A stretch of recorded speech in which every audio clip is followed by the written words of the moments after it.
When you get to be an old man, you sit down. You know how to play banjo? Are you a banjo player? Yeah, but I do have one. You play North Carolina fretless banjo? Can you make it do the split? No, I can't make it do a flip. Make it dance? He doesn't do anything. Oh, before he can do anything, somebody has to give him a little drink of water out of his little water jug there. Yeah, give him a little drink. That's perfect. Thank you.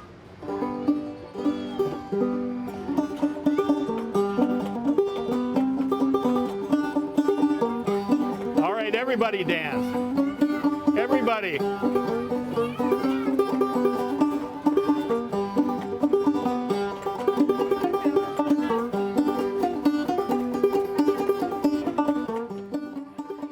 My title is a bowl turner. So I call myself a turner, and that's the name of the trade, you know, and it's very ancient. So.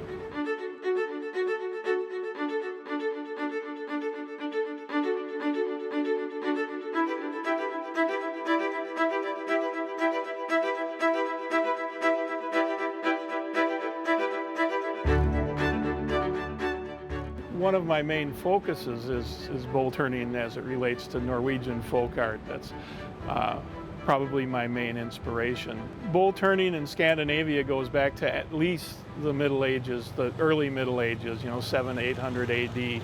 Evidence has been found for bowl turners.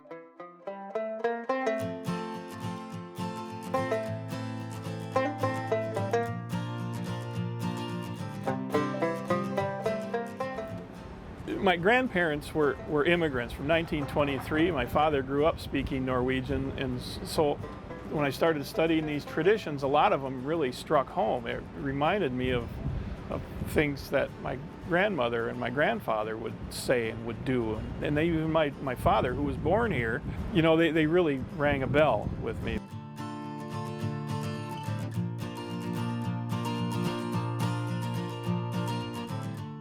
Bowl turning historically goes back to Norway to the early Middle Ages at least, you know, and before that we really aren't sure, but during the Viking Age, bowl turning was a major trade. This wasn't a hobby that was done, this wasn't something farmers did after, you know, the crops were in. This was a major trade. It was like being a blacksmith, a smith, or a miller, or any of the other old trades. Ale bowls is the main part of bowl turner's job in Norway.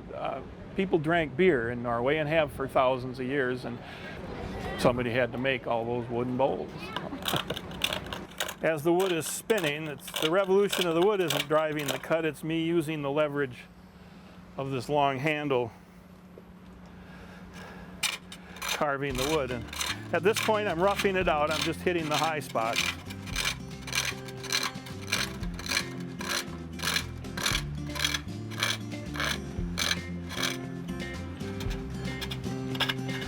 And the whole process is shaping the outside of the bowl first. There's like two types of bowls that were made in Scandinavia. There were the typical everyday bowls that serve like what we think of as Tupperware today. The everyday bowls, they're turned very quickly.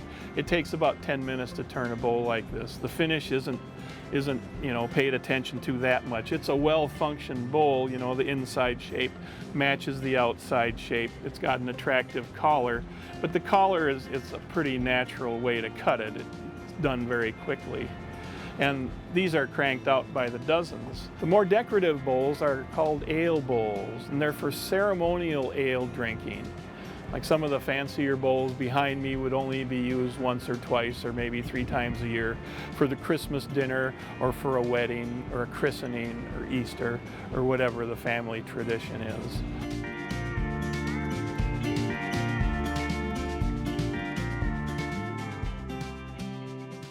I don't watch a lot of TV, you know. I study old bowls. Literally, I look at antique bowls with a magnifying glass rather than that's where my passion lies. So. Would you put it on your car and use it for a wheel on your car? No. That would be ridiculous, wouldn't it? You would, yeah. but not everybody else So would. these are broken? Yeah, sometimes they break and stuff, and then sometimes these are the cores from other bowls. And so, you know, when they dig up an old bowl turner shop, that's what they find. They don't find any good ones. You know why? Because they sell the good ones. They only find the broken ones. To actually turn a bowl, I start with green wood, with fresh green wood. It's not seasoned wood at all, so it's basically a log. And I cut the log into sections that are approximately the same length as the diameter. So if the log's this big around, I cut it to about that length. And then I take that half, or that piece of log, and split it in half. And each half becomes a bowl. If you can imagine the half of a log, it's shaped like that. So it's already shaped on one dimension in a bowl shape. And then I use an axe on the chopping block and take that half of a log and chop that into a hemisphere shape. And then I have a tool called a mandrel that I attach to it to the center of the flat part. And that allows me to attach the whole thing onto a lathe. And the lathe that I have with me here is called a spring pole lathe. It's a foot-powered lathe, and to turn small to medium-sized bowls traditionally. Stand in there just like I was. This? Yep. Yep. Put your foot up there and put your foot up a little higher. You get more control. Yep. Now a little bit longer, but not crazy. Keep it under control. Yeah. There you go. Yep. Now give me your left hand. You gotta wrap that around there. You gotta hold that really tight. Well, you gotta let this slip through. So you're gonna be carving right in here. Carving up in this direction. Put your other hand here. Put it down in there.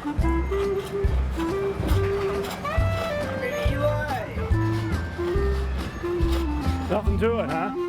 No, the boss says we gotta have the bowl done in 5 minutes.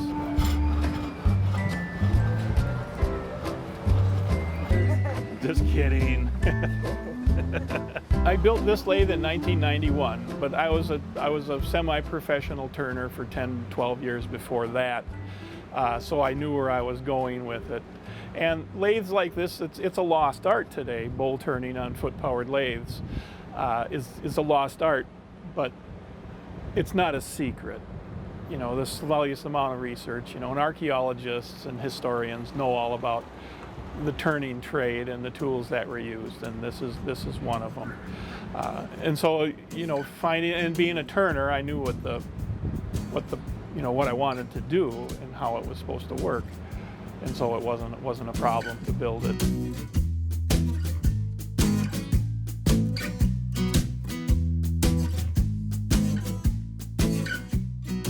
I'm a bit of an entertainer, a kind of a carny entertainer. It's like a sideshow, except instead of having 6 fingers on my hand, I've got a trade, a talent, and a skill that people like to see. I'm not afraid to make an idiot out of myself. I can stand here and tell jokes and tell silly stories all day, and people like it. So, pretty high tech in here, huh? Plus here I've got a little nicer finish. It's a fascinating study from textiles, weaving, all the wood art. Norway is an interesting culture. In my mind, it's like the Appalachia of Europe. You know, Norway's kind of sitting on the end, and you don't go through there to get anywhere. I mean, if you're going to Norway, that's where you're going.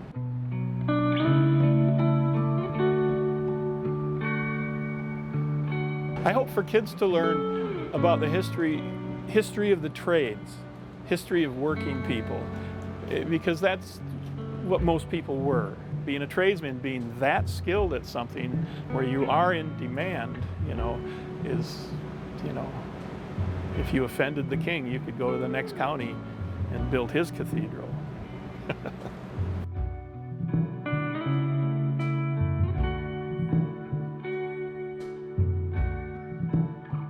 Bowl turning has brought me on a journey where I've sort of realized that it's almost like a dream come true.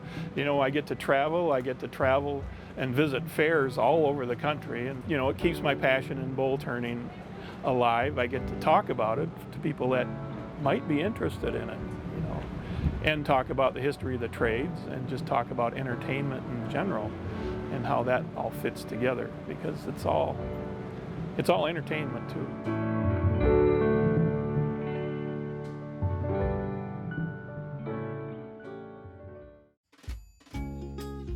Visit pioneer.org/postcards to catch up on missed episodes and to find out more about your favorite segments.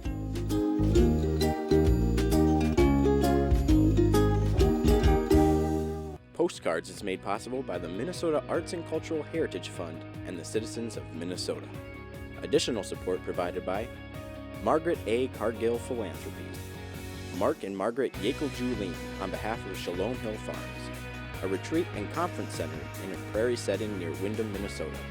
On the web at shalomhillfarm.org. Alexandria, Minnesota, a year-round destination with hundreds of lakes, trails, and attractions for memorable vacations and events. More information at explorealex.com. The Lake Region Arts Council's Arts Calendar, an arts and cultural heritage funded digital calendar showcasing upcoming art events and opportunities for artists in West Central Minnesota.